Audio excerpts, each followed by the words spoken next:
Debemos ayudar a llevar paquetes. Ya, creo que van de esto.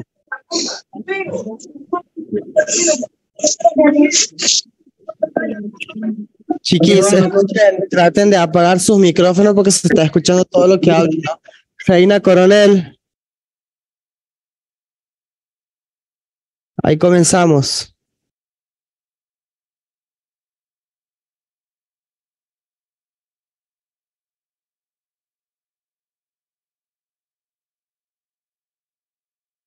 No, está bien, no pasa nada.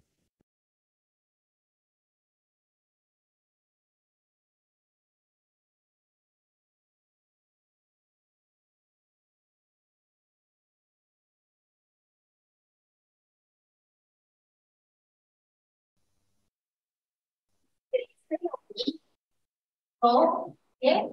No se escucha nada. Fue hace unos minutos.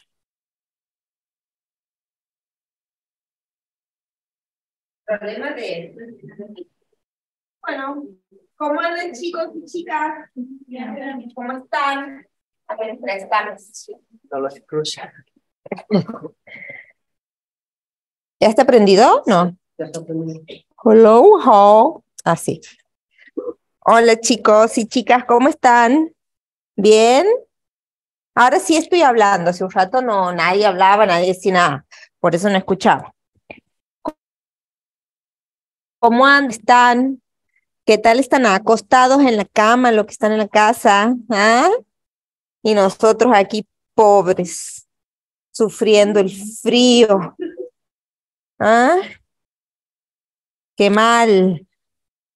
Ah, deberían tener un punto menos los que se quedan en la casa en el parcial. Qué mal. Envidioso. Che, no hay un cestito de la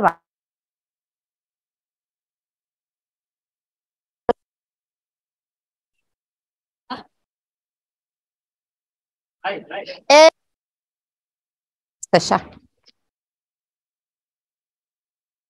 Bueno. ¿Dónde consigues esos ponchos, Lucas? Cortados. Ah, ¿de dónde? Ay, que me importa, Ah. Yo tengo uno negro. El miércoles que viene, no, el miércoles que viene es parcial. No, podríamos hacer me hubieras avisado, me traía el poncho negro y hacíamos un bagley. Un bagley aquí, negro, negro, blanco, blanco. ¿Ah? Ay, bueno, ahí ya no hay ser, te voy a estar debiendo. No sé bailar folclore. Bueno, corazón, ¿qué pasa en el corazón? ¿Ah? Ah, no, a vos no te digo corazón. Ni a mi hijo le digo. Imagínate. Wow. Nada, che. Ni hola, dicen los de la casa. No sé si me están escuchando. ¿Chatean siquiera? ¿Ponen algo? Buenas tardes, profe, ¿sí se escuchan? Ah, bueno. Menos mal. Uno fue la clase y otro los apuntes de Neo. Claro, mañana sí me olvidó todo lo que... Con razón. ¿Todos rinden? Encima el profe de Neo es tremendo. Bueno, vamos a hacerlo rápido entonces. ¿Ah? Bueno, ¿Ah? Ah, va. Después de la clase de nutrición, la clase de neonatología es fácil. ¿Vos le vas a dar? Puedo orientar y ayudar. Yo no me meto donde no me han llamado. No, ¿ne uno? ¿Con Gustavo Vélez? Achadores, ¿no? No, si no sabe. ¿Qué tal la limpió con el primer parcial? ¿Ah? Asepsia hecho directamente. Asepsia y antisepsia. 150 o menos. ¿Cuánto? 400 a 150 menos. ¿Pero que era múltiple choice? No, Él ha dicho que iba a hacer. Y bueno, después llegó y era todo, se escuchó. Hay más blancos todos. Y por eso demoró toda una semana. Traidor. Traidor. Sí, lo que pasa es que con el multiple choice, después hay muchos reclamos. Por eso el profesor ya está curado de espanto con el múltiple opción, entonces ya no hace múltiple opción, por eso debe ser, me parece. De todas maneras, bueno, también depende de cómo se hace el múltiple opción. Nosotros no vamos a ser capciosos, no vamos a ser rebuscados, vamos a preguntar las cosas claras. El que ha estudiado va a saber, el que no ha estudiado no va a saber. Bueno, básicamente, como hablábamos en la clase pasada y siguiendo, las generalidades de las modificaciones gravídicas van en el sentido de que todo es más, todo se agranda, todo se hipertrofia, hay hiperplasia, hay aumentos de todo en general. ¿Sí? Esa es la regla de la cual nos tenemos que basar para hablar cuando hablamos de modificaciones gravídicas. Por ahí en un examen, en un parcial escrito, sí podemos hilar fino con algún tipo de cantidad, ¿sí? Generalmente, ¿qué podemos preguntar? Nosotros preguntamos más en lo relacionado a lo que es sangre, ¿sí? Porque con eso trabajamos mucho. Uno siempre se encamina a preguntar las cosas que, con las que cuál va a trabajar, ¿verdad? Cuando ustedes van a trabajar el día de mañana a hacer un control de embarazo, van a pedir análisis sanguíneos, ¿verdad? Entonces, para ver si hay anemia, para ver si hay glóbulos blancos altos por alguna probable infección, por algún tipo de alergia. Entonces, hay que tener conocimiento de las cantidades de los glóbulos blancos, de los glóbulos rojos, de las plaquetas, de lo que es hematocrito, de lo que es hemoglobina, ¿sí? Esos valores son importantes de que ustedes lo sepan y nosotros, por ende, sí los preguntamos. Con respecto a los valores que ustedes ven aquí, que tienen que ver con la circulación en general en relación al aumento del gasto cardíaco, al aumento de lo que es sístole, al aumento de lo que es frecuencia respiratoria, al aumento de lo que es gasto respiratorio, todo aumenta en general, ¿sí? Según la teoría, ustedes van a saber que el minuto cardíaco va a aumentar más o menos 1,5 litros, ¿sí? Por minuto, pero eso ustedes no lo van a medir durante el control prenatal. Entonces, ustedes en el examen final, cuando hablan del aumento del gasto cardíaco, nosotros no esperamos que ustedes sepan con exactitud eso porque lo van a estudiar de memoria para rendir y después se van a olvidar. A nosotros nos interesa que ustedes aprendan los valores reales que después van a utilizar en una consulta. ¿Cuáles son los valores? Los que tienen que ver con el laboratorio de sangre, esos me interesan, y los que acabo de nombrar hace un rato, que tienen que ver con glóbulos rojos, glóbulos blancos, plaquetas, hematocrito, hemoglobina. ¿Sí?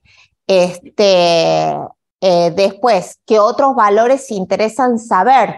Frecuencia cardíaca, frecuencia respiratoria, presión arterial o tensión arterial. Esos valores sí nos interesa que ustedes sepan. En general, cuando ustedes se defiendan en el examen final van a decir, sí, aumenta el gasto cardíaco, aumenta el volumen minuto, y sí, seguro que va a aumentar, porque si aumenta la sangre, una cosa lleva a la otra, ¿verdad? Entonces, si aumenta la cantidad de líquido intravascular, a expensas de que aumenta la sangre, sabemos que aumenta más el plasma que los cuerpos formes, pero en definitiva aumenta el líquido, ¿verdad? Que circula por los vasos. En tal sentido me va a aumentar el gasto cardíaco, ¿verdad? Porque hay que bombear más sangre. Por lo tanto, va a haber más, va a haber más sangre bombeándose por ese corazón. Por lo tanto, ¿qué ha pasado? Bueno, no importa. Me ha parecido. Ya me conoce, Lucas.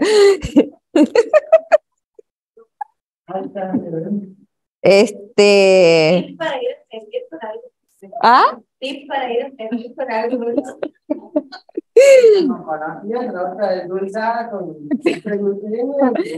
Por eso estoy feliz siempre de buen humor, consumo mucho azúcar, pues. Y así me va también. Por eso tengo diabetes. Va, no es diabetes, pero bueno, ahí ando con la metformina. Entonces, sí, escucho el ruidito porque estoy comiendo un poquito. Y entonces, siguiendo esa lógica, todo va a aumentar. ¿Sí? Pero ustedes van a decir, oh, bueno, pero la presión arterial, profe, ¿qué onda? Porque la presión arterial o tensión arterial va a disminuir, tiende a disminuir, ¿verdad? Al principio del embarazo, después tiende a normalizarse después de la segunda mitad del embarazo. Pero, y ustedes me dicen, entonces, profe, ¿cómo es eso? Porque se supone que aumenta, ¿verdad? La circulación, porque aumenta el líquido que circula por los vasos sanguíneos, que es la sangre, ¿verdad? Entonces, y ustedes, si se ponen a pensar, vamos a pensar un poquito. Entonces, si todo aumenta, porque aumenta la sangre, ¿verdad?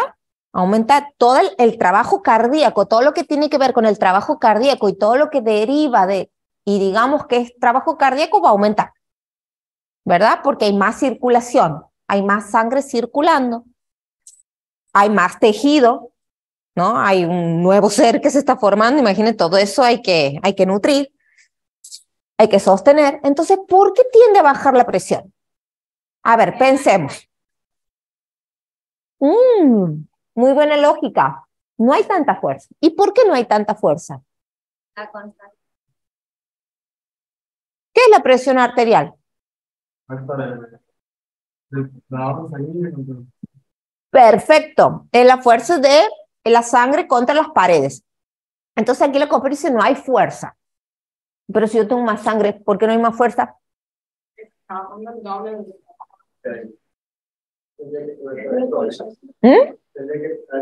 Claro.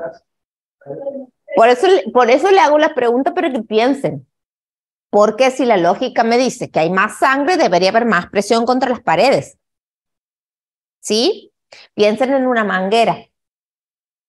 ¿A dónde? Una manguera, si yo le largo en medio litro de agua, no es lo mismo que si yo le mando 1 litro de agua por la manguera. Entonces, si tengo 1 litro de agua después de tener medio litro, va a haber más agua dentro de la manguera, por lo tanto va a ser más presión contra las paredes de la manguera y por eso sale con más fuerza el agua, ¿verdad? Aumenta la presión. Bien. Entonces, ¿por qué en el caso del embarazo no pasa eso? ¿Por qué tiende a bajar la presión arterial?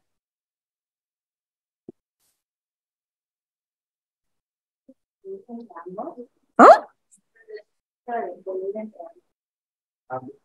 ¿Ah?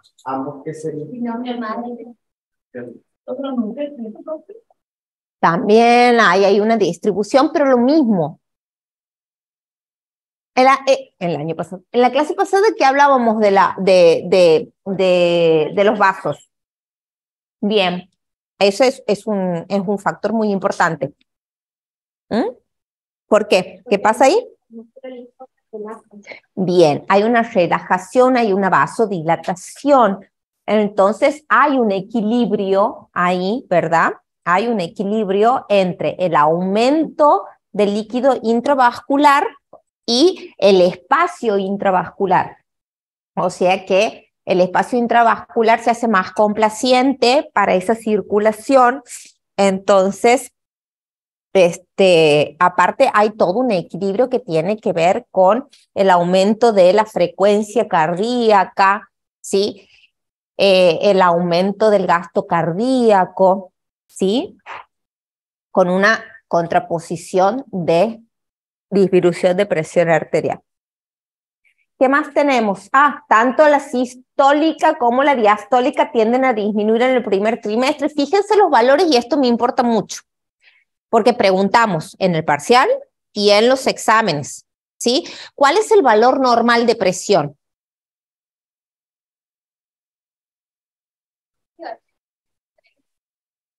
¿Cuál es el valor máximo, el límite máximo? Vamos a empezar por ahí. ¿Cuál es el límite máximo que ustedes dicen hasta aquí puede llegar la presión arterial? Bien. ¿Y la mínima?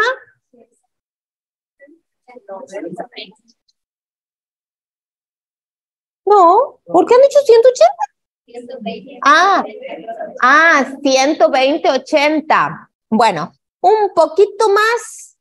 Límite máximo he dicho, no promedio.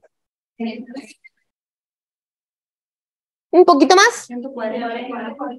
140 al máxima y la mínima. 90. ¿Sí? Ese es el límite máximo. En realidad, cuando llega a ese valor 140, 90, es donde tenemos que parar las antenas en la embarazada y iniciar un tratamiento que al principio es no farmacológico, eso lo van a ver el año que viene. Se hace un tratamiento en el sentido de la prevención para disminuir la presión arterial. Se hace lo que se llama un reposo biopsicosocial, en el sentido de que la persona embarazada, si llega a valores de 140, 90, entonces hacer reposo, a bajar un cambio. Biopsicosocial significa desenchufarse de todo, porque por ahí podemos tener una persona sentada sin trabajar, pero preocupada, ¿no? La preocupación, el estrés, entonces va en contra de ese reposo psicosocial, ¿no? Cuando uno hace reposo psicosocial, biopsicosocial, es un reposo integral.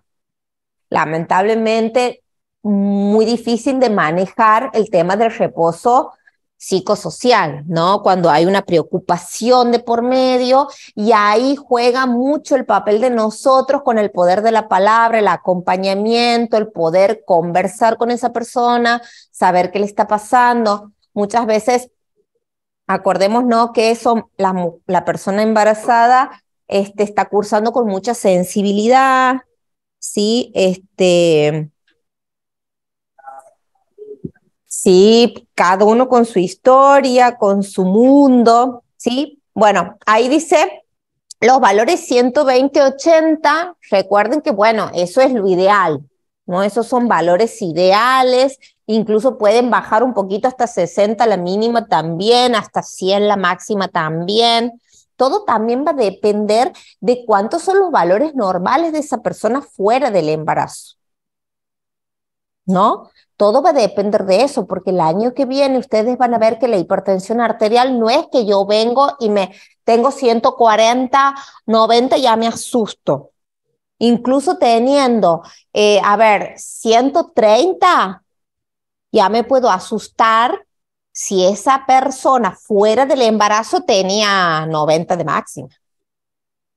¿Entienden? No sé si me entienden la relación. O sea, no es necesario llegar a 140 para asustarme, ¿no? Cuando yo tengo un aumento repentino de 15, 20 milímetros de mercurio, de una, ¿sí? Ya me tengo que empezar a asustar, ¿no? Sin llegar inclusive a los 140. Todo, por eso es muy importante saber los valores previos, ¿no? La importancia de que la persona se conozca, y ahí volvemos a este hecho de la importancia del control preconcepcional, ¿no? O sea, conocerla a esa persona antes del embarazo, porque nosotros generalmente no hacemos chequeo de presión arterial, no hacemos eso de rutina, por ahí hacemos más de rutina un peso. Pero ¿cómo es el control de peso que hacemos de rutina? Por ahí pasamos por una farmacia y nos pesamos con ropa, después de haber tomado 5 litros de mate, en diferente balanza. Eso no es un control de peso. El control de peso, siempre los controles en lo posible se deben hacer de forma, en estado basal. Cuando uno se levanta a la mañana, ¿no? Se supone, ¿qué te dicen para un control de peso? ¿Usted quiere saber cuánto pesa? Bien, por empezar hay que ver. Usted, ¿cuál es su actividad metabólica? ¿No? ¿Cuál es, por ejemplo, problema muy común, constipación? ¿Usted es una persona constipada? Lamentablemente no podemos tener una referencia del peso real, ¿sí? ¿Cómo se calcula? Dice, si la persona va diariamente a evacuar, se levanta y en ayunas, sin tomar nada, y si es posible post-evacuación corporal, se pesa. Eso sería el peso ideal, o sea, el control ideal de peso. Siempre la misma balanza, sin ropa, ¿sí? Sin calzado, sin nada. O sea, lo ideal es tener una balancita en la casa, ¿sí? Que sea de uso personal, que esté regulada. Con la presión es lo mismo, ¿sí? Nosotros no nos tomamos la presión basal, o sea, no nos levantamos y nos tomamos la presión para saber qué presión tenemos. Generalmente, ¿qué hacemos? Cuando nos vamos a tomar la presión, tenemos que estar muy tranquilos, tenemos que estar en un reposo de unos minutos, por lo menos 5 minutos como mínimo. Tenemos que estar tranquilos, sin estar pensando tonteras, y tomarnos la presión de ambos brazos, ¿sí? Con una buena técnica de presión arterial. ¿Han tenido enfermería los chicos? Sí. ¿Recuerdan las técnicas? Bueno, no les pido yo, nosotros no le pedimos en obstetricia 1, pero en experiencias clínicas el año que viene van a tener APS comunitaria, ahí van a hacer prácticas en las UPAs y ahí van a hacer todo, y se les va a evaluar cómo tomar la presión, cómo pesar, cómo medir, ¿sí? Entonces hay que empezar a repasar todas esas técnicas.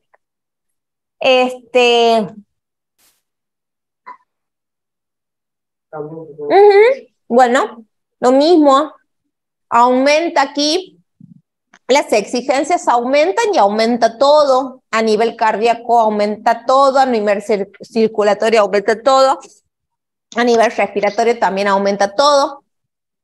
A esto se le suma también que esas dificultades respiratorias no solamente se dan por una cuestión fisiológica de una mayor demanda respiratoria, sino que también se da por una acción mecánica, ¿no? Recordemos que a medida que va aumentando el útero de tamaño, va presionando los pulmones, va presionando el corazón, ascienden, se exteriorizan, entonces la respiración se hace como más superficial, más entrecortada, se siente como una taquicardia, ¿sí?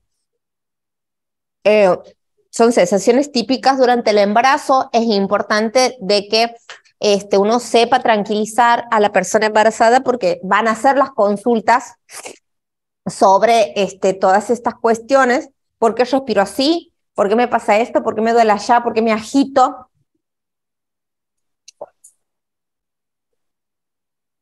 Bien, eso es lo que hablamos hace un rato, las exigencias con respecto al embarazo.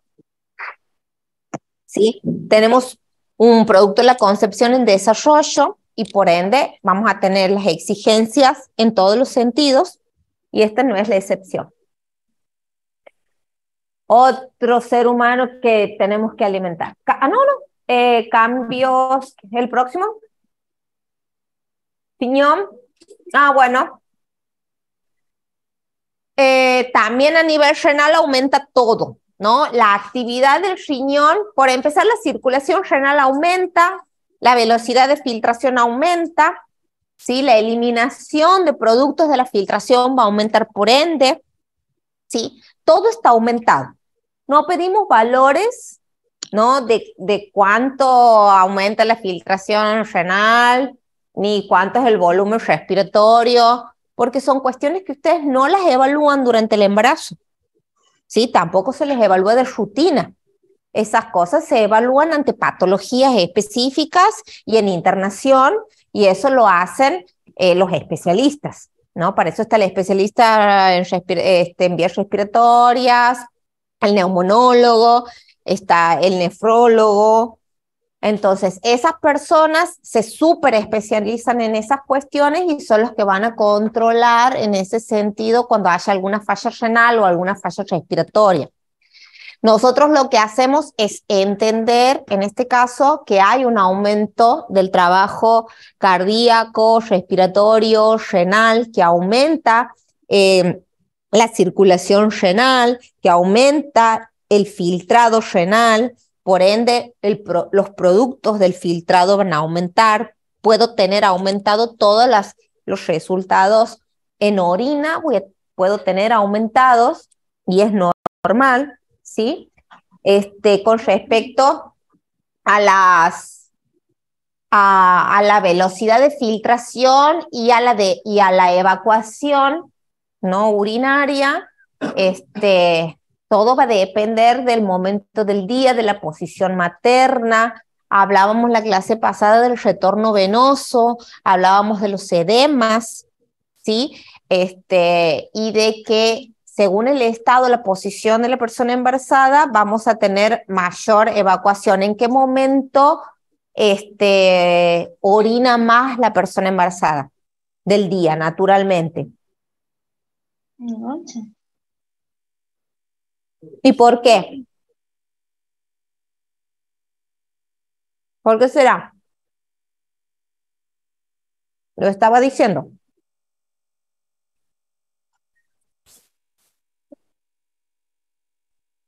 Porque el útero ejerce presión sobre la vejiga. En realidad es al revés. O sea, eso de que el útero ejerce presión sobre la vejiga va a... Claro, ¿y qué pasa? Toda la hora quiere orinar, toda la hora quiere orinar, toda la hora quiere orinar. Pero eso es una acción mecánica del útero sobre la vejiga. Pero el hecho de la eliminación, ¿verdad?, aumentada de la orina se da porque está acostada, ¿sí? Entonces se permite un mayor retorno, ¿sí?, de fluidos, de líquido, un retorno venoso. Entonces hay una mayor eliminación de orina, de líquidos, y generalmente si está en decúbito lateral. Por eso siempre lo ponemos en decúbito lateral, no lo ponemos en decúbito dorsal, porque ahí sí el útero presiona todo lo que es riñones, vías urinarias, y va a bloquear, ¿sí?, la eliminación de la orina. Entonces lo que hay que hacer es decúbito lateral, ¿verdad? Que generalmente, Y además, por esto, digamos, evitamos el síndrome de hipotensión supina. Bueno. La paciente está mucho tiempo así, en el punto dorsal, la presión del útero ejerce mucha fuerza sobre la vena, provocando así el síndrome de hipotensión supina. Vena cava. La presión de la vena cava para el exterior, que provoca esto al final, digamos. Entonces, cuando se levanta, se hipotensa. Por eso hay que levantarse de costado. Incluso nosotros mismos, ¿no? Cuando nos levantamos de golpe, no sé si les ha pasado alguna vez que por ahí tienen una hipotensión supina, o sea, se levantan de golpe y ven como colorcitos. Sí, bueno, imagínense en la embarazada que tiene un útero con contenido grande, pesado, presionando, ¿no?, los vasos sanguíneos importantes, y se levanta la mujer bruscamente y puede desvanecerse. Por eso siempre, si está acostada, se tiene que poner de costado. Hay toda una técnica para levantarse, que eso lo ven en PIN, ¿que no? ¿En la enfermería lo ven? Movilización de paciente, ¿no? Sí. Hay movilización de paciente donde ven todas las técnicas de poder moverlo, levantarlo, las técnicas de reposo, relajación. Bien, vamos. Bueno, lo mismo. Acuérdense que todo aumenta, todo se agranda, todo se relaja. Esa es la base de todo, para todos los cambios. Bueno, esto no es la excepción. A nivel del sistema digestivo tenemos relajación a todo nivel. Eso es lo que va a llevar a diferentes alteraciones digestivas, como las náuseas, la constipación, el reflujo. Por un lado, por la relajación. Y después a eso se le suma el crecimiento del útero, que me presiona el estómago también y mecánicamente hace que todo lo que coma ¿No la puedes apagar? Ah, o sea, no, ¿la puedes mutear? Ah, mutear. La voy a silenciar. Frisala. Dale.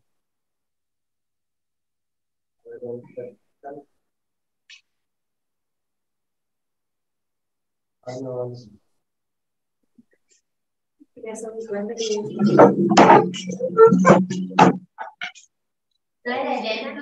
Anda limpiando, parece. Igual voy a...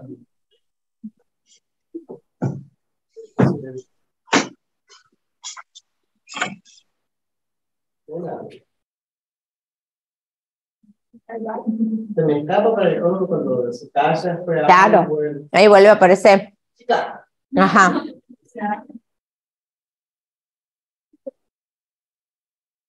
Que aparecen la gingivitis, la cialorrea, la pirosis, el reflujo. La pirosis es ese ardor detrás del esternón, esa acidez tremenda, más producción de saliva, cialorrea, cambios en los gustos, por ahí tener rechazo a ciertas cuestiones y desear comer otras que no comería nadie.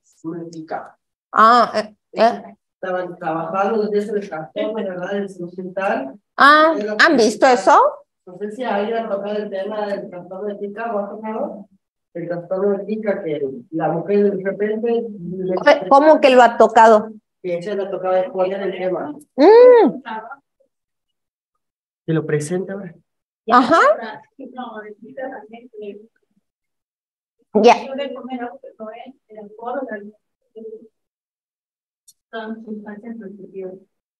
No son sustancias nutritivas. Por ejemplo, cemento, madera, plástico, queso. Y bueno, sí, como cuando somos chiquitos comemos tierra, barro. ¿Ah? Se nos pica de chiquito.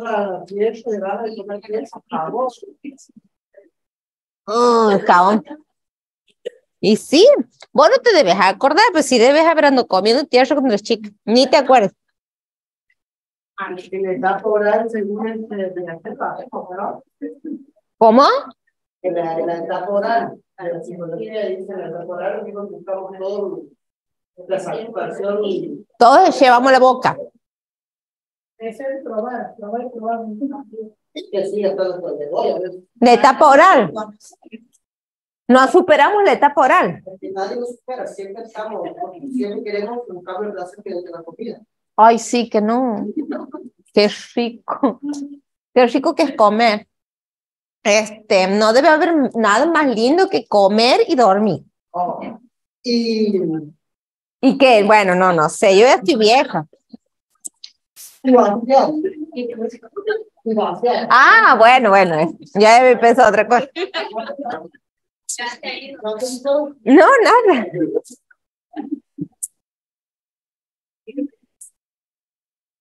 Sigamos. Las mujeres embarazadas tienen mucha la libido alta, ¿no? Sí, por las hormonas. Justamente aquí seguro hay un calendario que lo pueden ver, seguramente lo van a ver cuando tengan APS, digamos, cuáles son los controles que se debería hacer la mujer durante el embarazo. Si el sistema digestivo, a partir de las 16 semanas, aparte del épolis que se llama, que sería el engrosamiento de la encía, suelen aparecer muchas caries, y eso puede determinar por qué lo que hay que sí o sí atenderla a partir de 16 semanas, porque te puede provocar después una APP por infecciones. Eso siempre suele aparecer a partir, según el INSUAR, ¿no? Que puede aparecer a partir de 16 semanas, entonces tiene que tener una atención odontológica a la mujer a partir de esa fecha, sí o sí, para ver si tiene caries y prevenir a futuro lo que serían las APP por infecciones. Con respecto a eso, pero con respecto a eso de las caries, que dicen que el típico refrán del embarazo, un hijo un diente. Un hijo un diente. En realidad el embarazo no es sinónimo de carie, o no es sinónimo de que se te va a caer un diente o que se te va a echar a perder la dentadura. Lo que pasa es que durante el embarazo hay una alteración, como se altera todo, el metabolismo de todo, también se altera el metabolismo del calcio, ¿no? Aparte que el requerimiento se dirige hacia lo que es el proceso de desarrollo fetal. No es que de por sí me va a salir una carie porque esté embarazada, ¿no? Pero todos los defectos, patologías que yo tenga o tenía en camino a producirse durante el embarazo, se va a acelerar el proceso. Entonces, si yo soy una persona que no me hago control bucal, no hago prevención de caries, y lo mismo esté embarazado, ¿no? En algún momento me iba a aparecer la caries. Nada más que con el embarazo por ahí se acelera el proceso y aparece. Sí, pero no significa que durante el embarazo sí o sí voy a tener caries. Pero sí es importante lo que dice Lucas en relación al control, y por eso hablamos del control integral del embarazo, cuando decimos que en la primera consulta, y en el carné lo dice, ¿no? ¿Cómo es el estado bucodental de la persona embarazada? Hay que ver si tiene caries. En realidad nosotros no lo diagnosticamos, ¿no? Pero si hacemos una derivación para control odontológico, como dice él. Lo ideal es, ¿qué sería lo ideal? Cuando yo tengo a la persona embarazada conmigo, bueno, lo ideal es que ya conocerla de antes, ¿no? Que ya tenga todos los controles antes de embarazarse. Hacer todas las prevenciones habido por haber. Si viene después, en la primera consulta, aparte de la ecografía, del laboratorio, todo, derivación a odontología, derivación a nutricionista, derivación a psicología si fuera necesario. Sí, hay que hacer todas las intervenciones posibles con esa persona y hay que hacer todas las interconsultas, aunque sea preventivo. No quiere decir que tenga una patología, pero lo ideal sería que pueda ser vista por todo el equipo de salud, ¿no? Por todo el equipo. Inclusive, yo debería no solamente tener un odontólogo, un nutricionista, un psicólogo, asistente social, educador sanitario. ¿Por qué? Porque son todo un equipo. ¿Por qué? Porque uno va a hacer la asistencia a nivel familiar, comunitaria, de visita, ¿sí? Para conocer el contexto. Otro va a ser la intervención para la educación sanitaria precisamente, ¿no? El acompañamiento dentro del equipo es hacer todo lo que es la consejería, la educación para la salud, que nosotros no tenemos tiempo de hacer todo eso en el consultorio.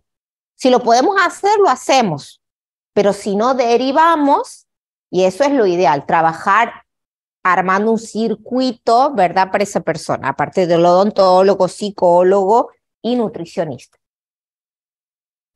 Todo con Samuel. ¿Ah? Todo lo deriva con Samuel. Míralo. Míralo. ¿Cómo va con la carrera, Samuel? De educación para la salud. Ah, ya estás ahí. Bueno, buenísimo. 2 en 1, pero no se trata de que sepas, sino de tener el tiempo.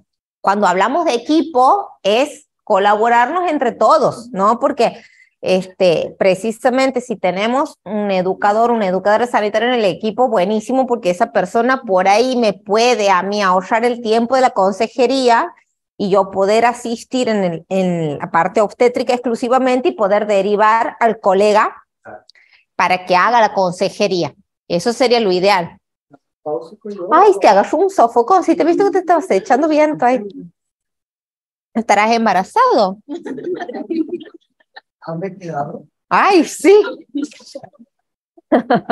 Y todo puede ser. Todo puede ser. Bueno, ¿qué es ese dibujo? Bueno, ahí vemos toda la acción mecánica del útero en crecimiento con el contenido que lo aumenta en volumen y cómo comprime, ¿verdad? Todo lo que es las vísceras hacia atrás y hacia arriba y bueno, y todas las consecuencias, ¿no? Que hablábamos hace un rato. Y modificaciones locales. Ajá. ¿Por qué dice urinario, pulmonar, todo? Bueno, ese es Miguel. Miguel el curio no tiene culpa. Vamos a echarle la culpa a esto. El útero. Bueno. ¿Ah? Es que esto sí, ¿no? Hay que preguntar. No.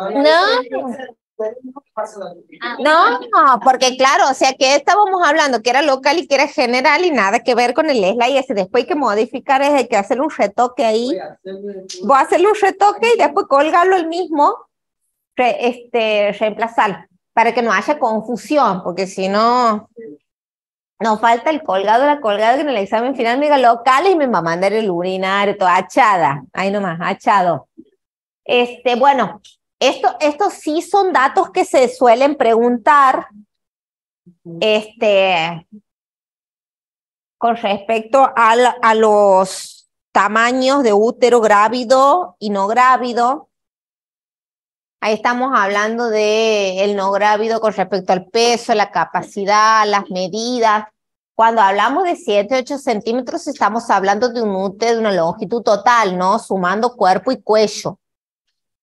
Sí, no es cuerpo solo. Acuérdense que el útero es cuerpo más cuello, sí, todo longitudinalmente hablando. Después están las trompas, ¿verdad? Pero si hablamos de longitud, estamos hablando desde la base, que es donde termina el cuello, y la parte más alta.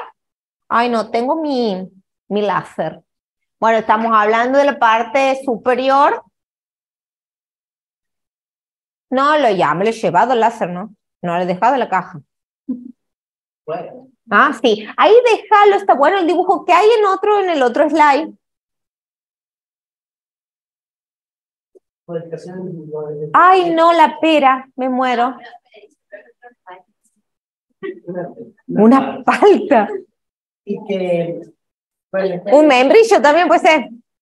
¿Qué? ¿Y qué? Pero a ver, pero está al revés la pera. La pera Está al revés. piriforme, no es porque tiene forma de pera, sino forma piramidal, ¿no? Por la duda, No vayan a decir en el examen eso. Pero está al revés. Está al revés la pera, membrillo. ¿Ah? Ponga forma de pera en el espacio. Ahí le voy a poner, ¿por qué se dice piriforme? Pues tiene forma de pera.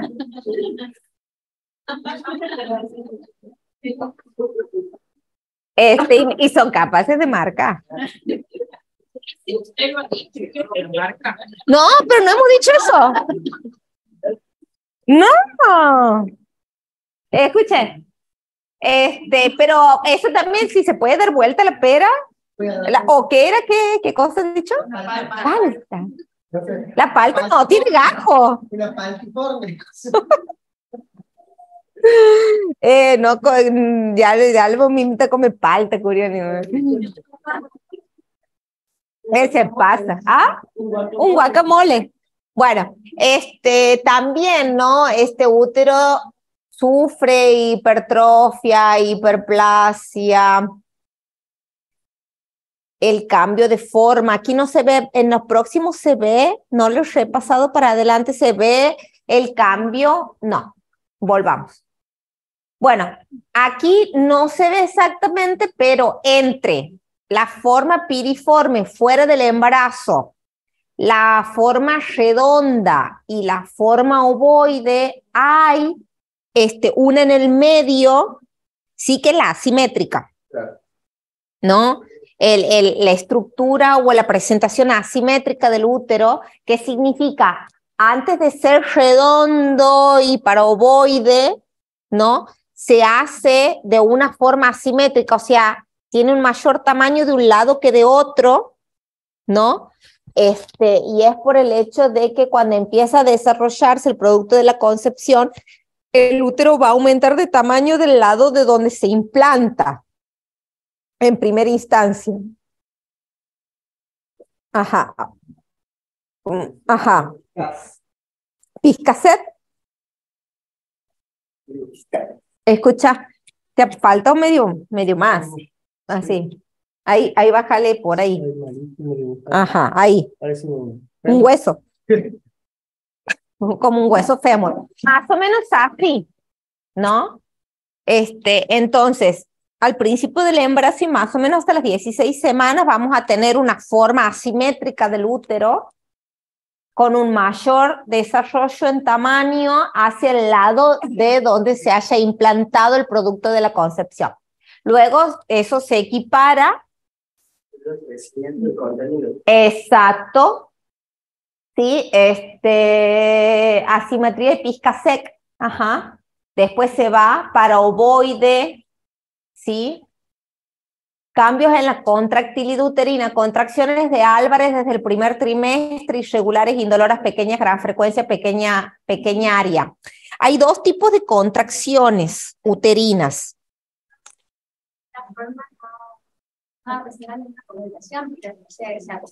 No, claro, es un formato natural que se da simplemente porque en un lado hay un producto de la concepción en desarrollo implantado y por eso hay un abultamiento mayor, ¿no? Entonces eso se empieza a desarrollar y se nota esa diferencia en formato, digamos, pero después ya cuando ocupa todo el útero, el producto ya se ha desarrollado y ocupa todo el útero después de las 16 semanas, ya tiene un formato uniforme de ambos lados, ¿no? Pero no es algo patológico, es algo normal. ¿Puede tomar esa forma o...? Ay, sí, que eso lo vamos a ver en el segundo cuatrimestre. Hay como una lateralización, disculpe.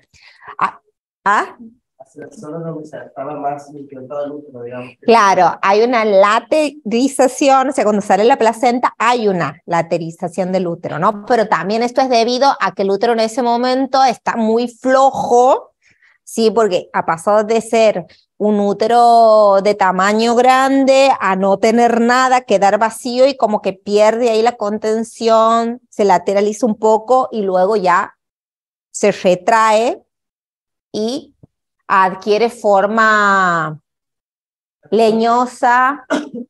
La famosa formación del globo de seguridad final. Exacto. En vez de producirse el parto, sale el contenido, el útero empieza con la retracción uterina, ¿bien? Y generalmente se lateraliza hacia la derecha, porque tiene más espacio para ir, según dice. Según operador, ¿no? Uno hace la palpación, según operador, la lateralización hacia la derecha, porque sale el contenido, queda así un poquito a la derecha y después se tiene el retraer. Nunca ningún órgano involuciona a su totalidad, digamos. No, más vale. Queda un poquito agrandado. Restituye su forma y queda nuevamente con la forma anterior, pero si no vuelve a ser lo mismo. Digamos. No, más vale que no. De todas maneras, cuando hablamos, volviendo al tema de las contracciones, tenemos las de tipo A y las de tipo B, ¿no? Que eso en realidad no es algo que se vaya a tomar en esta etapa de evaluación. Eso se toma en la segunda etapa, el segundo cuatrimestre. Tenemos las de tipo A y las de tipo B. Las de tipo A son las de Álvarez y las de tipo B de Braxton Hicks.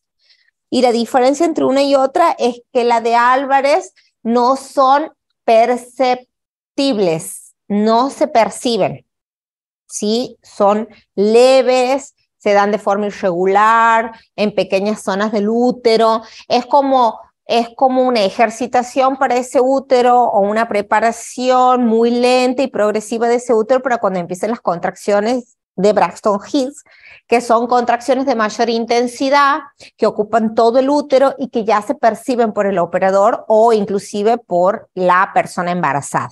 Sí, esa es la diferencia, pero eso ahora no interesa, eso lo vamos a ver en el segundo cuatrimestre, eso no vamos a preguntar ahora. Está aquí, bueno. ¿Y faltan más cosas? Ajá, ahí nomás, ¿es de útero? Bueno, a ver. Aumenta un poco, adelántate un poquito para ver si hay algo con respecto al segmento inferior.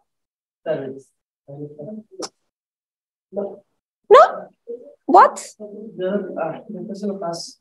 Bueno, con vagina ya vamos a hablar porque vamos a levantar y voy a hacer el dibujo.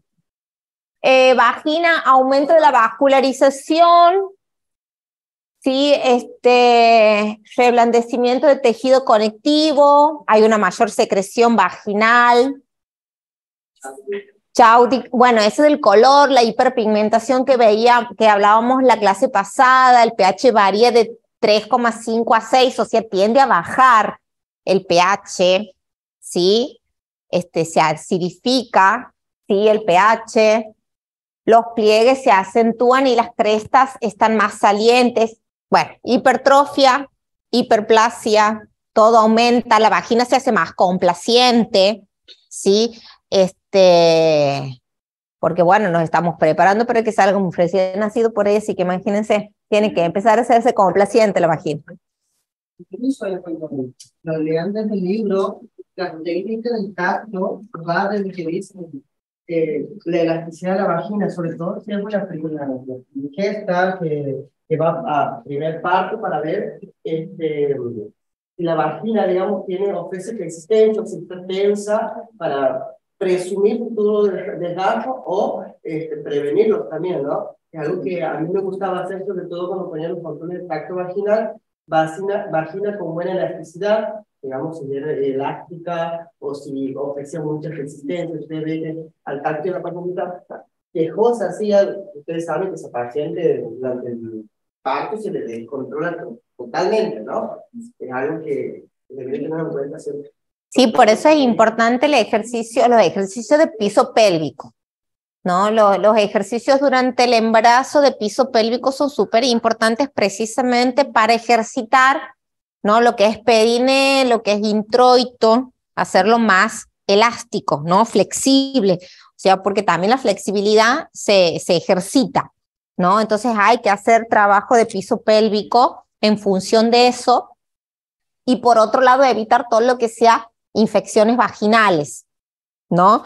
Esas dos variables hay que tener en cuenta para evitar los desgarros, ¿verdad? O sea, en realidad son 3 elementos que yo tengo que tener en cuenta para evitar desgarros. Por un lado, en lo posible, las características del piso pélvico y en lo posible hacer ejercicio para flexibilizar el piso pélvico. Segundo, evitar o hacer prevención de las infecciones vaginales, ¿sí? Porque las infecciones vaginales me lastiman los tejidos y eso me hace propenso al tejido de desgarro ante la distensión. Y como tercer elemento a tener en cuenta es mi capacidad como operador para proteger el periné en la expulsión, ¿sí? Del feto. Cuando más allá de las características del piso pélvico y más allá de que exista o no infección vaginal, yo tengo que tener una buena técnica de protección de periné para que no se desgarre, ¿sí? En la expulsión del recién nacido. Es protección de periné más manejo de expulsivo, ¿cómo sería? Controlado, ¿no? No permitir que salga o se exteriorice la presentación fetal de forma estrepitosa, ¿no? Claro, sino controlar la salida y a la vez contener el periné. Entonces, esos son los 3 elementos que yo tengo que tener en cuenta para prevenir los desgarros de periné, los desgarros de vagina, los desgarros de cuello. Bien. Sigamos. Perdón. ¿De segmento? O... No, después así, porque no, para que no haya imagen, digamos, de...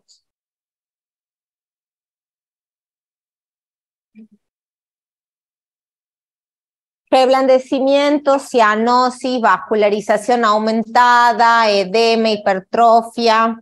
Lo que se repite en la mayoría de los tejidos, sobre todo pélvicos, hiperactividad de las células basales, reordenamiento de las fibras conágenas acerca del término. Bueno, eso ya voy a hablar ahora con respecto, acuérdense, de los tejidos epiteliales, del tejido conjuntivo, de las capas del útero. Por eso me parece raro que no esté, porque eso es súper importante, pero ya pasado esto lo vamos a hacer. Vamos a hacer como un dibujito y vamos a hacer un repaso de lo que son las capas, que importa un montón eso. Después, ¿qué sigue de ahí? Modificaciones mamarias. Bueno, hablábamos un poco la clase pasada, ¿sí? Del aumento de todo lo que es la glándula mamaria en sí en general, el aumento a nivel de la piel, a nivel externo, vemos, bueno, una sobredistensión de la piel y con esto va a haber una visibilización de la red venosa superficial que se llama que le decimos red venosa de Haller. A nivel de areola voy a tener un aumento de la pigmentación, voy a tener una distensión del tamaño de la areola y del pezón. O Montgomery es Mogagni. Digan Montgomery. Sí, que son como al costado de la areola, sí. por lo normal, la areola sale pequeños puntitos. A los hombres les salen bellos. Bueno, a algunas mujeres también, pero a los hombres les salen bellos de esos puntitos. Sí, son como glándulas sebáceas o sudorípadas rudimentarias. Bien. Y otra característica en la mama son, bueno, por supuesto que la turgencia, por ejemplo, la sensibilidad y el signo o síntoma será la exteriorización de calostro.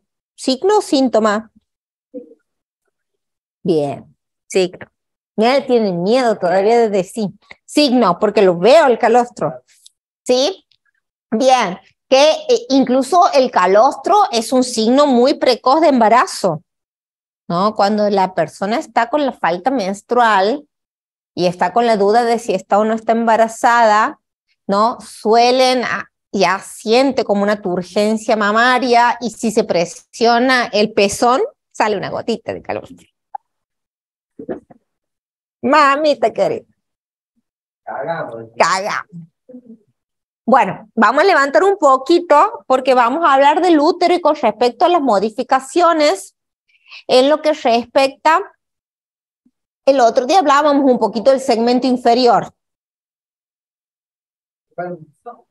No, lo que habría que hacer sería poner la imagen de la cámara y sacar el power. Como para que se vea sin el power, ¿se podría? Cuando hablamos del útero, ¿verdad? Vamos a repasar un poquito. Cuando hablamos del útero, decimos que el útero, ¿cuántas? Ay, ya se... la cámara, mira. ¿Se irá a ver? Eso es como que el otro día habíamos quedado con la deuda de aprender cómo se movía.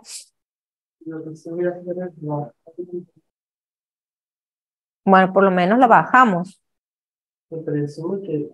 Con más aumenta. Bueno, poner. ¿Cuáles son las capas del útero? Bueno, vamos a empezar en orden. ¿Vamos de adentro para afuera o de afuera para adentro? ¿Afuera qué tenemos?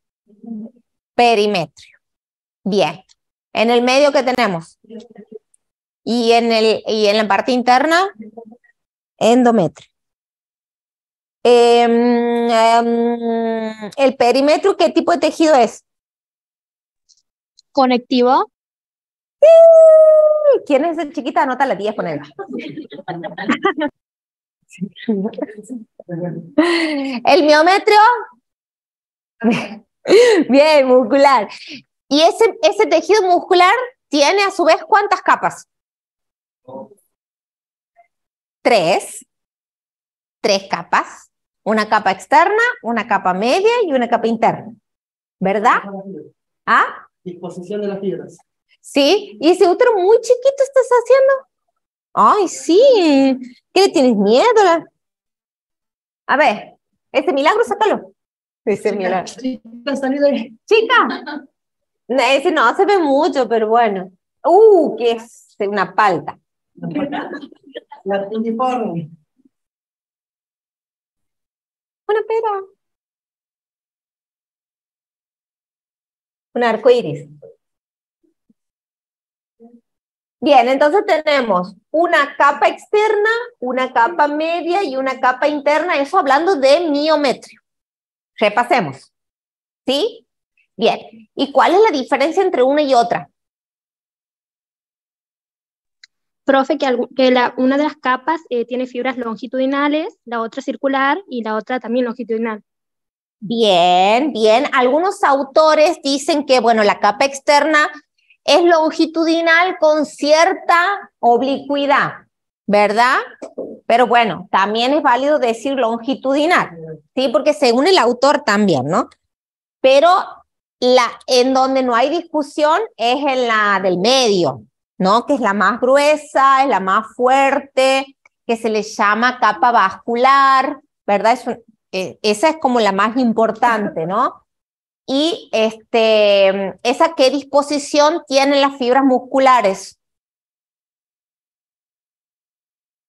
Algunos le dicen circulares, pero son más espirales, ¿no? Que circulares. Entonces tenemos longitudinal o longitudinal oblicuadas, espirales o espiraladas y longitudinal, ¿sí? O sea, esa es la disposición de las fibras musculares. Aquí es muy importante conocer y por qué es importante la fibra muscular en el útero, ¿sí? Porque yo voy a tener una disposición muscular en ese útero de una manera en el cuerpo y de otra manera en el cuello. Y voy a tener un punto de transición a donde va a terminar el desarrollo de una estructura muscular y va a continuar otro desarrollo de tejido. Y eso es muy importante porque aquí es donde radica la cuestión de la transformación de una zona intermedia llamada istmo. Repasemos, ¿cuáles son las partes del útero?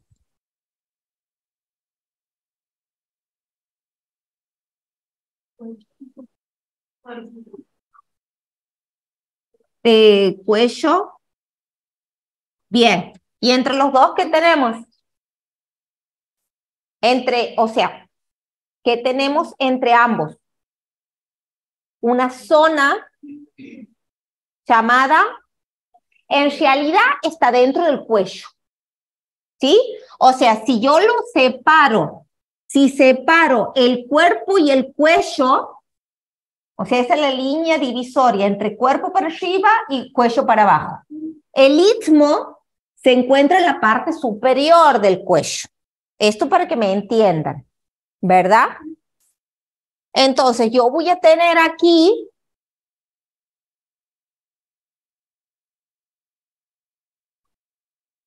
¿verdad?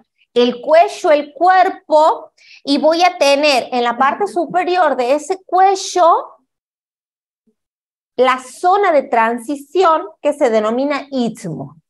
Y ese istmo es lo que se va a transformar en lo que se denomina, que ya habíamos hablado otras veces, en segmento inferior. No es estrecho inferior, porque se confunden por ahí cuando les preguntamos segmento inferior de estrecho inferior. El estrecho inferior es la salida de la pelvis ósea. El segmento inferior es el istmo que durante el embarazo y a finales del embarazo sobre todo se transforma, ¿verdad? En lo que es el segmento inferior. Y la otra vez hablábamos, ¿no? Pasábamos de tener un área denominada istmo, que mide aproximadamente 1 centímetro o 10 milímetros, ¿sí? Eso pasa a crecer más o menos ¿cuánto? Como 10, ¿sí? O sea, se va al 100%. Entonces pasamos de tener una estructura de estas características a tener una estructura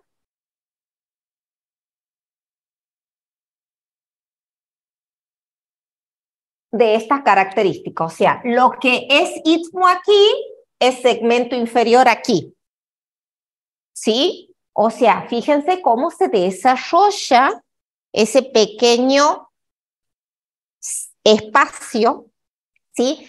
¿Y por qué me interesa que sepan esto? ¿Por qué? Porque nosotros tenemos límites aquí en el cuello. Vamos a tener 3 puntos importantes a saber.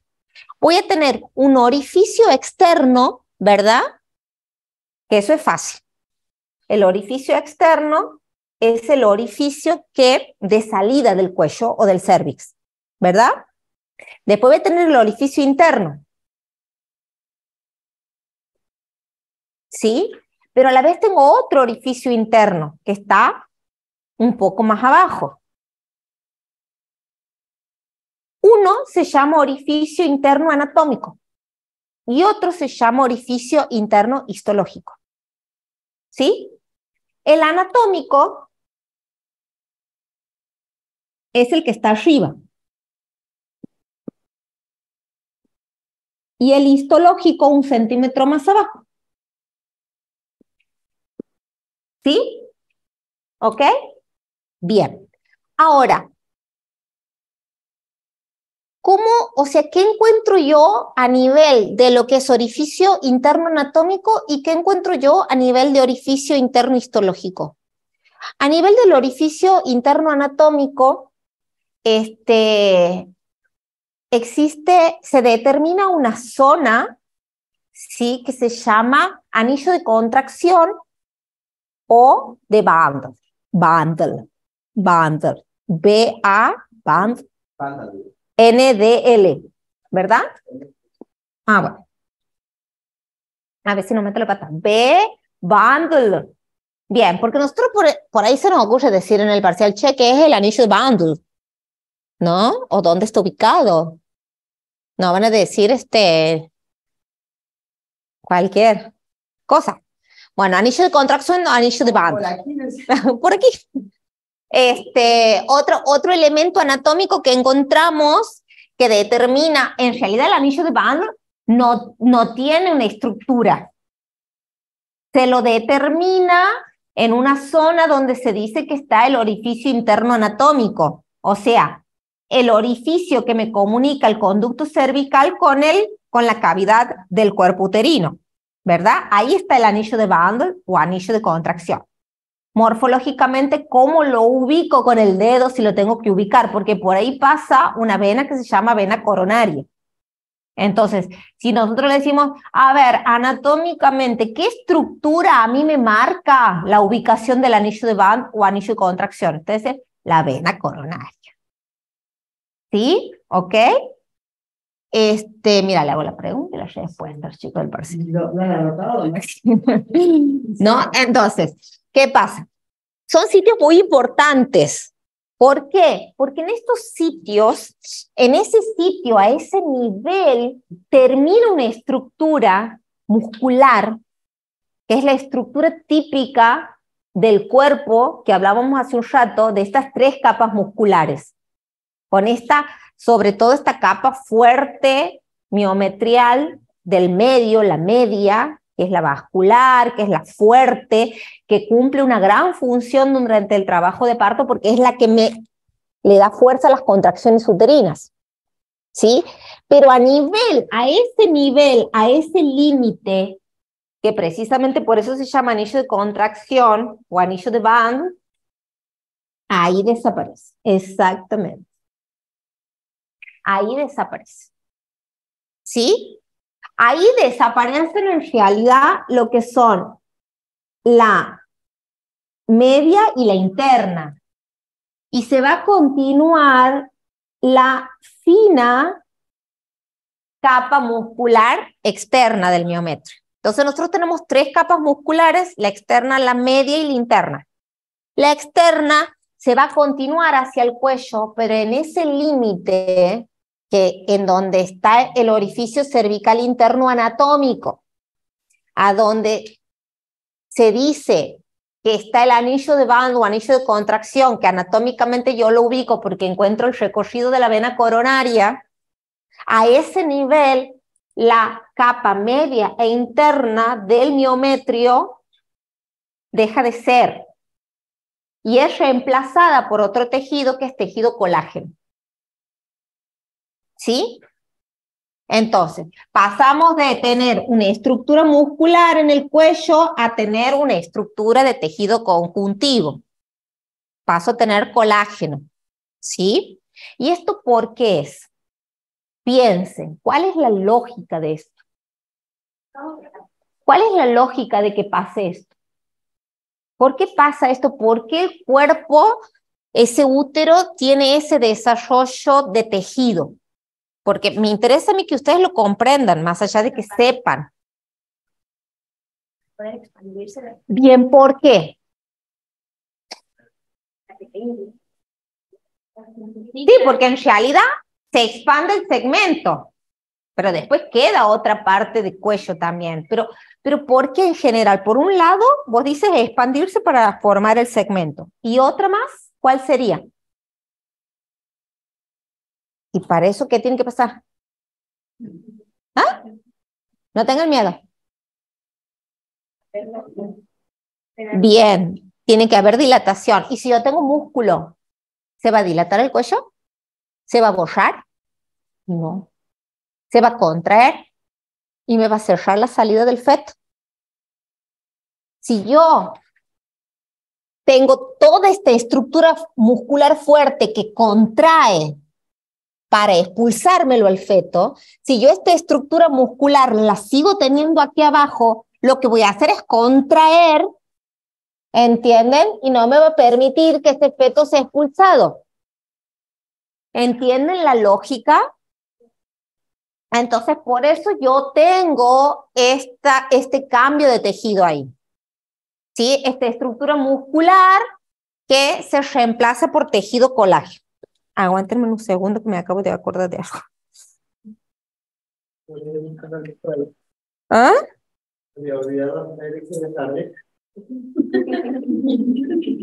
No, la tarea de mi hijo está enfermo y ha faltado a la escuela. Perdón. Y ha quedado la niñera, ay, perdón que les esté contando esto, pero ha quedado la niñera con mi hijo y tienen que hacer la tarea de hoy. Gracias.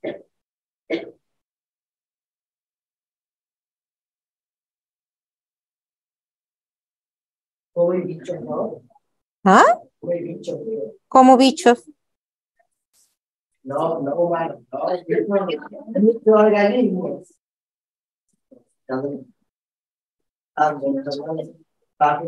Ah.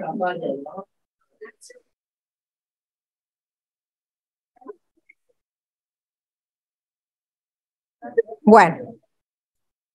Listo, ya está. Me olvidó, si no después termina el clase, chao, me voy. Y mi hijo quedó sin hacer la tarea. Ah, sí. Bueno, ¿se entienden?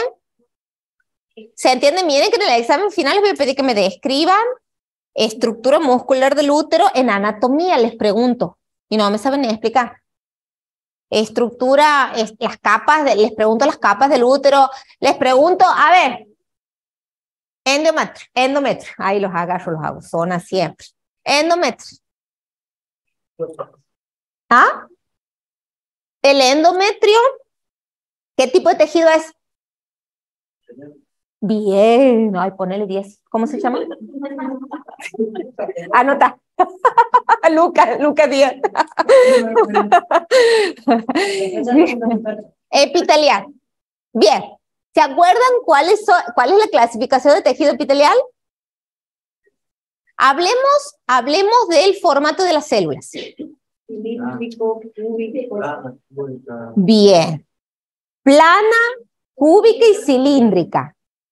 A la plana también se le dice escamosa, voy, no, ponele 20.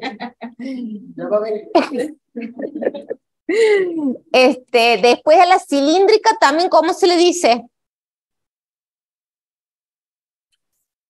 ¿Cómo se le suele decir también? Columnar, ¿sí? Y después está la cúbica. ¿Y qué me representa el formato, o sea, el nombre ese? Bien. Y yo en el endometrio, ¿qué tipo de epitelio tengo?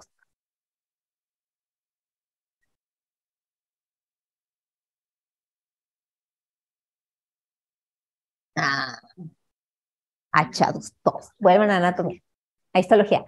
No, a ver, también es cierto que es un poco tramposa la pregunta. Porque no es lo mismo tener un útero no grávido que un útero grávido o un útero de una niña o una puber, que un útero de una mujer que sufre los cambios cíclicos del propio ciclo menstrual, ¿no? Entonces el tejido, ese mismo tejido epitelial, se modifica también con respecto a lo que son las estructuras de esas mismas células epiteliales, ¿no? Durante el embarazo, yo, antes del embarazo, antes de que empiece toda esa reacción decidual, yo tengo unas células epiteliales cilíndricas, ¿verdad? Y después con la transformación decidual, esas células se van transformando. Puedo tener cilíndricas o simple, o sea, de una sola capa, o pseudoestratificada. Acuérdense que el pseudoestratificado parece estratificado, pero no es, ¿verdad? Y eso se va modificando y a medida que va avanzando el embarazo, ¿sí? Tiendo a ver un tejido epitelial con un formato más cúbico en sus células, hasta incluso terminar con un plano o escamoso, según lo que veo en formato. Pero originalmente es un cilíndrico, ¿no? Esa es la naturaleza original del tejido epitelial en el endometrio. Después eso baja a cuello, a endocervix, ¿verdad? Eso se continúa. Y ahí tenemos otro punto de cambio. Así como a nivel del orificio interno anatómico yo tengo un cambio estructural de tejido, reemplazando el tejido muscular por tejido colágeno hacia abajo, a nivel de lo que es el orificio interno histológico, también tengo un cambio. ¿Por qué se llama histológico? Porque hay un cambio a nivel histológico. ¿Y cuál es ese cambio? El cambio es que el endometrio que viene desde la cavidad uterina, ¿sí? Este cilíndrico que baja por el cuello, llega aquí y hasta esta altura ese endometrio epitelial, cilíndrico, hasta esa altura sufre las modificaciones cíclicas por influencia hormonal. En cambio, el epitelio que sigue hacia abajo no la sufre. Siempre está de la misma manera, con las mismas características. ¿Se entiende? Por eso dice orificio interno histológico. Ese es el nivel, ¿sí? Ese vendría a ser el punto que yo, si analizo con el microscopio, sé, no es que está dibujado el orificio, no es una raya así que da la vuelta al cuello y dice, ¡ay, está el orificio interno histológico! No, sabemos que es el orificio interno histológico ahí, porque ahí hay un cambio. Sí, hay un cambio histológico a nivel de la capa endometrial del endocervix. Hasta ese nivel se va a notar la diferencia. De ahí para arriba es un endometrio que va a ir cambiando según el momento del ciclo o según el momento del embarazo. Sufre cambios por influencia hormonal. Y de ahí para abajo siempre está igual. ¿Se entiende la diferencia? Ahí tengo el orificio interno histológico. Y entre el orificio interno histológico y el orificio interno anatómico, que ya sabemos cuál es, cómo lo identifico, entonces si yo en el examen le digo, a ver, ¿cómo identifico el orificio interno anatómico y cómo identifico el orificio interno histológico? Y ustedes me van a decir, bueno, a nivel del anatómico, yo encuentro un cambio, ¿verdad?, de tejido, de muscular a colágeno, ¿verdad? Del miometrio de la capa media e interna, ¿sí? Se cambia a tejido colágeno y solamente se mantiene la capa externa miometrial. Bueno, ahí en ese punto donde se produce ese cambio de tejido, ahí está ubicado el orificio interno anatómico, que se le llama anillo de contracción o anillo de Ball, y anatómicamente se lo ubico porque por ahí se desarrolla o trasciende lo que es la vena coronaria. Y si yo les digo, ¿y ¿Y dónde se ubica el orificio interno histológico? 1 centímetro aproximadamente por debajo del orificio interno anatómico, en donde se produce el cambio con respecto a la transición de el cambio cíclico epitelial del epitelio cilíndrico endocervical. Desde ese punto para arriba cambia en función de la influencia hormonal, de ese punto para abajo no hay modificación del epitelio cilíndrico. Y después, bueno, yo más abajo, cuando llego al cervix, cuando llego al orificio cervical, ahí tengo otra transición, ahí tengo otro cambio. ¿Sí? Paso de tener un tejido cilíndrico a un tejido escamoso o plano.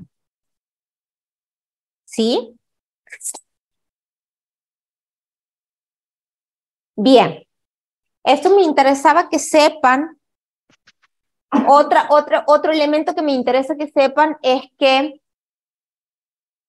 el peritoneo, que a nivel del útero se llama perimetrio, y que me cubre el útero, me va a cubrir el útero por atrás, va a bajar, ¿sí? Y va a ascender, y va a seguir por el intestino. En cambio, por delante va a bajar, pero no va a llegar hasta el fondo de la cavidad. ¿Sí? ¿A dónde ese perimetrio va a llegar? ¿Alguien se acuerda? ¿O qué característica tiene el perimetrio aquí adelante, en el útero? Lo recubre, pero hay una característica del perimetrio aquí adelante que es súper importante. ¿Cómo es el perimetrio aquí a este nivel? ¿Cómo se dice que es? ¿Es? La lista de sordos que ha conseguido el trabajo en la fábrica de arcos y ingenieros.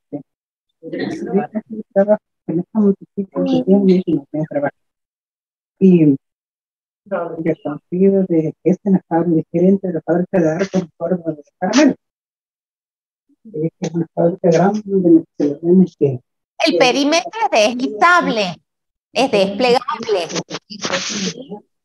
¿Y por qué entonces todo esto que le estoy contando?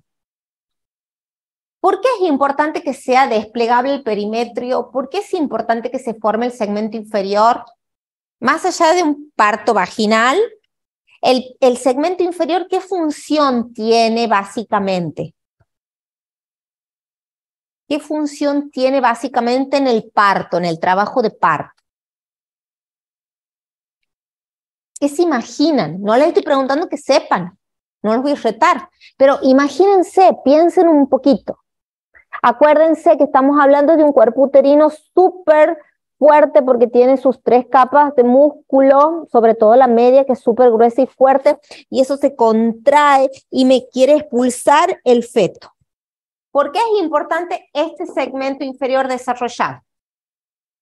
Ese istmo que se desarrolla segmento inferior. ¿Por qué es importante? Es como un aviso de algo. ¿Cómo qué? Porque permite el paso del feto por el canal blando del parto. ¿Quién es? Sí, más o menos. Es un espacio a donde en un principio se va a ubicar la presentación fetal. ¿Sí? Precisamente abriendo camino para la expulsión.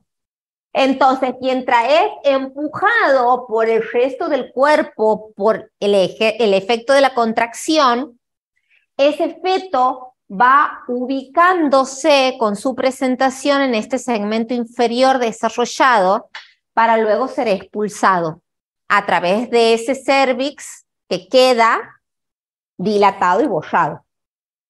¿Sí? Pero en un principio ese segmento tiene esa gran función que es cobijar a la presentación del feto en el trabajo de parto para luego permitir la expulsión del mismo. Claro, eso va a ser, por efecto mecánico hace más el efecto de la contracción. ¿Y qué otra ventaja? O sea, y cuando yo digo el peritoneo perimetrio deslizable, ¿verdad? Y ese adelgazamiento en esa zona, ¿qué otra cosa me va a permitir? Dejen de pensar en parto vaginal. ¿Qué otra cosa me va a permitir? Eso que están pensando es. Eso. No. Sálganse del parto vaginal, he dicho. Profe, en el caso de la cesárea, para que pueda, digamos, ubicar el útero, para que pueda manipularse el útero y no dañar el perimetrio. Claro, o sea, es una zona donde yo voy a deslizar el perimetrio fácilmente para poder hacer la incisión, o sea, histerotomía, la histerotomía del útero, y aparte en esa zona va a estar tan adelgazada la pared que va a ser fácil la incisión y el ingreso para poder sacar al feto. ¿Sí? Por eso se llama cesárea segmentaria, por el segmento. ¿Entienden? Ahora y tienen que relacionar, se tienen que acordar, y en el examen final se tienen que acordar de esto que estamos charlando. Entonces ahí yo cuando estudié eso descubrí que la cesárea era transversal. Así. No, porque yo veía que algunos tenían así la operación, a veces así, pero cuando eso es para la parte de la piel, pero cuando llego al útero, la incisión es segmentaria, es a nivel de segmento inferior. ¿Sí? Yo no sé por qué me hablan así, pobrecita. O sea, claro, ¿entienden? En realidad debería ser así siempre el corte para no dejar... Yo, antes de aprender esto, cuando era joven, yo pensé que todo era así, que al útero lo abrían así, longitudinalmente. Y no. ¿Pensaba que era así también? O sea, la que tenían así, la bien así pensaba, o también Yo sí. Yo sí, yo pensé que era todo así, el útero también, desde el fondo hasta el cervix. Así va. Yo me he enterado el año pasado que siempre... No veo la parte cesárea, pero me enteró el año pasado. Claro, ve, ustedes se están enterando ahora nomás. Mira, que ven, que, y voy a preguntar, ¿no? Claro, profundo de la cesárea. ¿Ah? Los planos. Eso el año que viene van a ver cesárea. O sea, en teoría. Bueno. ¿Alguna pregunta? ¿Alguna pregunta? ¿No? ¿Nada? ¿Dudas? ¿No? ¿No? Bueno, hagamos un poquito, vamos a pasar. Bueno. Está todo habilitado, pero que hagan. Bueno, el miércoles que viene va a ser el parcial. O el jueves. ¿Qué quieren? ¿Siesta o mañana?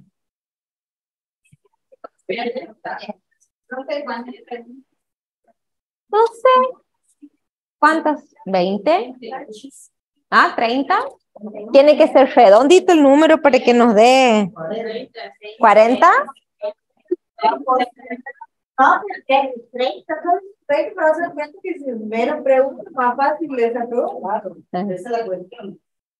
Claro. Y lo que pasa es que esa razón de 1 minuto por pregunta y es un montón. Si es múltiple choice. Si es múltiple opción. Mañana lo voy a visitar a Miguel en el aula y ahí vamos a arreglar. Y ahí les vamos a avisar. No he hablado con Miguel todavía. Pero mañana lo veo, mañana charlamos y mañana ya le avisamos. Las preguntas van a ser sobre los temas que se han dado. Modificaciones gravídicas, ¿no? Sí. Hasta modificaciones gravídicas. ¿Sí? Recuerden todas las cosas que han ido levantando. ¿Ah? Es que no es inevitable, hay que poner fotos de móvil fetal.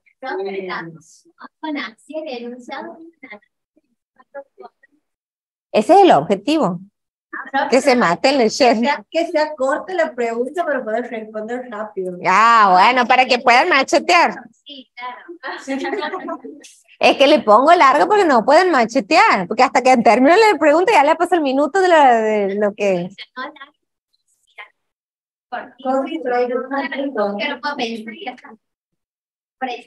Bueno.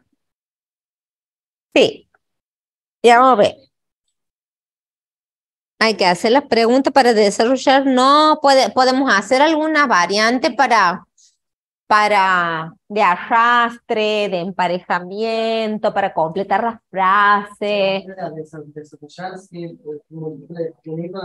Unir con flecha, emparejar. ¿Saben cómo es eso, verdad? Si han hecho ya esos ejercicios de emparejamiento, de arrastrar y poner la palabra dentro de la frase. Eso por lo menos es entretenido. ¿Ah? Verdadero, falso y múltiple opción. Esas son las 4 o 5 variantes que va a haber de actividades. ¿Verdad que no es? A mí me encanta hacer verdadero y falso porque le cambio una palabra nomás. No pregunto, no pregunto en negativo yo. No hago preguntas en negativo. En anatomía la Luque Agüero hace esas preguntas. Ya le he dicho, no hagas, chica, así cuando me pongas cuál no es la correcta, te ponen. Les digo. Y le ponen la correcta a los chicos. Claro, porque le ponen una correcta, no la no correcta. No sé qué más les puedo decir. Igual mañana vamos a tener novedades de cuánta cantidad de preguntas va a haber. No sé si va a ser 20, 30. Tenemos que hablar si va a ser el recuperatorio la semana siguiente, lo vamos a dejar para después de las vacaciones. ¿Antes? ¿Se quieren ir de vacaciones con todo hecho ya? Va.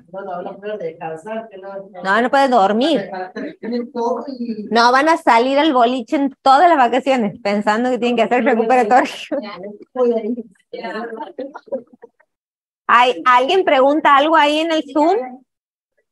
Bueno, ya relájense porque no estamos en clase. Si quieren levantar, ir, todo, como la compañera que se acaba de ir.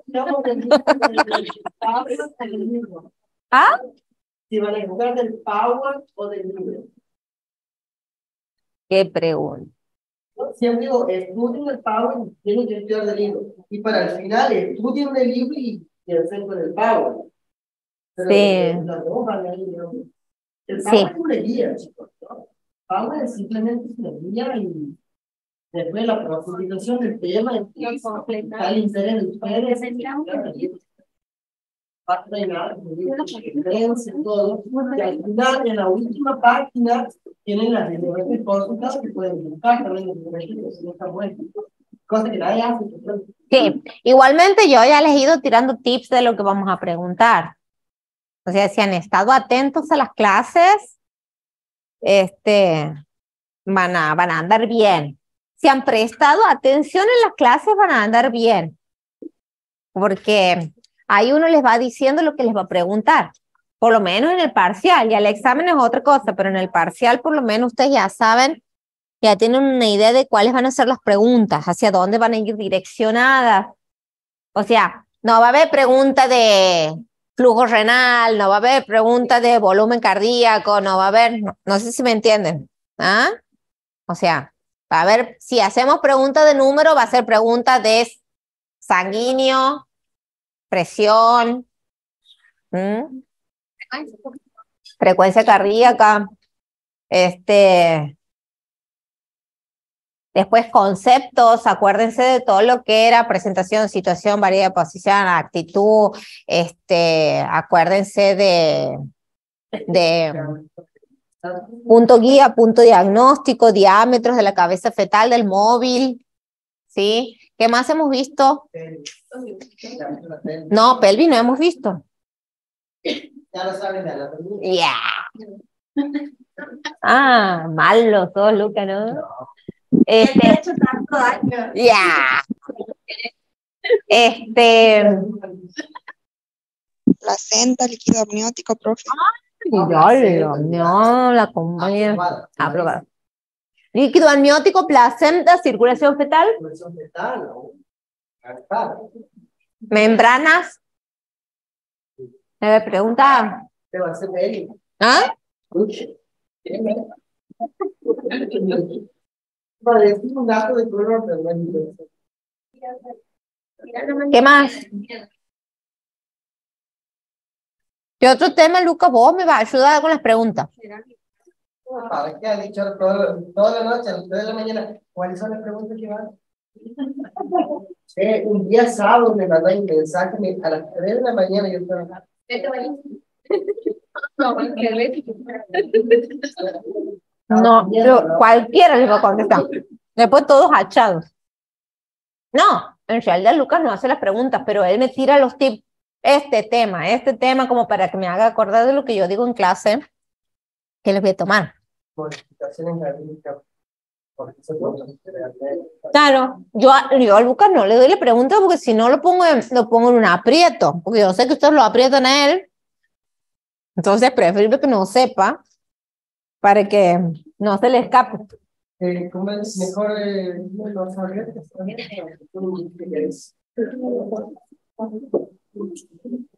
Pero bueno. ¿Ah? Móvil fetal.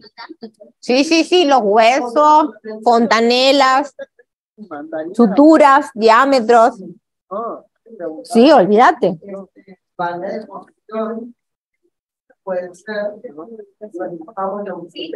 Pero bien hechos. Bien hecho, lindo. No lo vamos a hacer bien. Si lo hacemos a mano y lo escaneamos. Porque en el libro no se nota bien. Yo he conseguido de Kelly Sánchez, que están bastante buenos. Ya lo hemos mostrado. Sí, lo tengo el de Sánchez.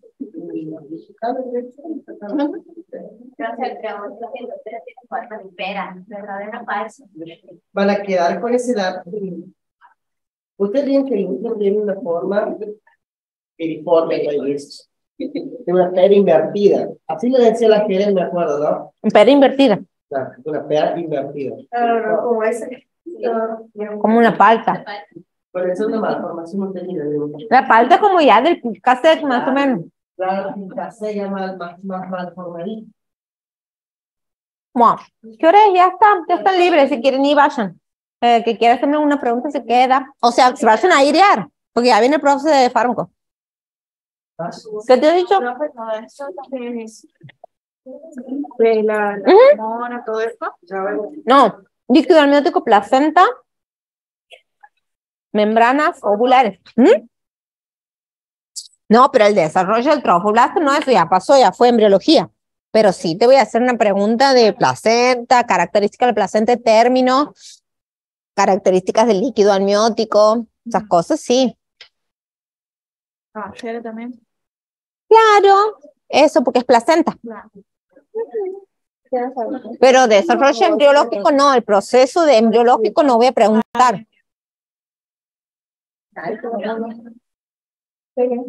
Profe, vamos a unas cámaras para que vea de tener la compu y el celu. No. Igual lo espero en el final, así que. Sí. ¿Para qué me voy a gastar con la Jerez que te lo grito? ¡No la estoy viendo! Cuando estábamos con el profe, Gustavo, Sí. sáquela arriba, que no la veo hace como 10 minutos. Sáquela. Yo la muteaba, qué quilombera que era. No. No puede gritar tanto ya. No, yo en el final ese con virtual, yo le bajo el volumen porque se escucha de él, es concentrado. Y el profe decía, bueno, le digo, profe. Qué locura, chao. Ay, profe, me dice que le saquen la técnica. Claro, que se alimente. Profe, para. ¿Qué? Siempre. No importa.